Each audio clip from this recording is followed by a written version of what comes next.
Hello, I'm Izzy and you're watching their Essenrtials this week. The Metropolitan Police announced they are re-investigating accusations of phone tapping at the News of the World. Chancellor George Osborne considers cancelling fuel duty increase. Further councils announced job losses. 2 men in Derby are the first to be charged under new homophobia laws. And leading figures in the military claim that the scrapping of the Nimrod could leave a huge hole in Britain's defences. As police continue with their re-investigation into alleged phone hacking at the News of the World, they have faced increasing scrutiny. Police decided to re-investigate after the News of the World presented them with new evidence, condemning their now former assistant editor Ian Edmondson. Fears have been raised that police failed to make full use of the evidence available to them in the initial case, and that they failed to inform many of the alleged victims, whose information they found on file. 4 people, including former Deputy Prime Minister John Prescott, are pushing for a judicial review into the police handling of the case, and the Met have launched their own internal investigation, led by a specialist team. Appearing before the Metropolitan Police Authority, Acting Commissioner Tim Goodwin has defended the force's handling of the case so far. Acting Deputy Commissioner John Yates told authority members that a new inquiry had not been opened until now because none of the information was known to the police. Lord Fowler has called for a full-scale investigation, and a growing number of public figures have launched civil and legal action both against the newspaper and the Metropolitan Police. Chancellor George Osborne has announced that he is looking into the possibility of overriding the fuel duty increase that's due to take place in April, as laid out by Labour Chancellor Alistair Darling in last year's budget.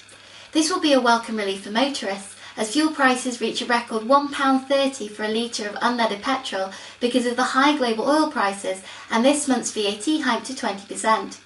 Some economists have criticised the Chancellor for failing to commit to the policy, suggesting a guarantee on fuel prices could prevent many struggling haulage companies from going out of business. Labour Shadow Transport Secretary Maria Eagle said the Conservative-led government is all over the place on fuel prices. Each week ministers raise expectations, but they've still done nothing.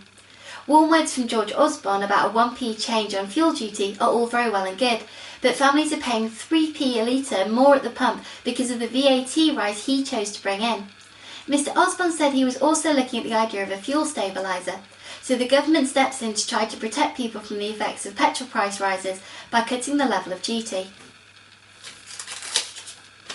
Manchester City Council's announcement that they were going to be forced to cut a number of jobs in reaction to funding cuts has started a domino effect, with 212 council and authorities so far announcing similar job losses, totalling 145,842.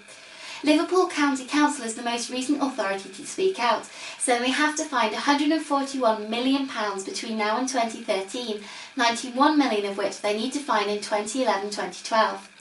1,500 jobs need to go at Liverpool City Council in the next 3 years, and a spokesperson has announced that compulsory redundancies will be necessary. Councillor Paul Brand, Deputy Leader of the Council, said ever since the government announced the scale of cuts Liverpool would be facing, we've known it was going to be the beginning of a number of traumatic years at the City Council. He added that the way in which the government has divided up the cuts means cities like Liverpool are facing a disproportionate share of the burden, and in my view, this is deeply unfair. The trial of Razvan Javid 30 and Kaba Ahmed 27 began today and will be the first time new anti-homophobia laws are enforced since they were created last March.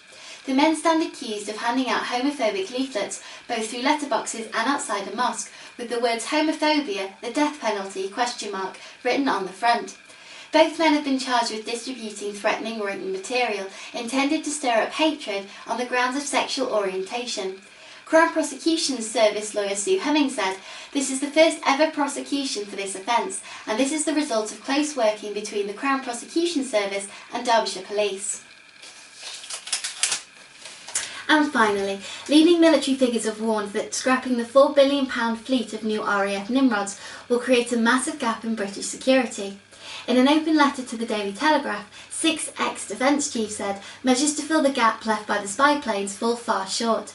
They said the decision to destroy the aircrafts, commissioned in 1993 and due to enter service in 2012, was perverse. The government says taking Nimrods out of service will save £2 million in 10 years, a process of scrappage that began in Manchester last Wednesday. That's it for Bare Essentials this week. I'm sorry I abandoned you last week. If you read the blog, you'll see in full exactly what took place, but it was just a chaotic week. I hope you all take care, and I'll see you next week for another rundown of the British news.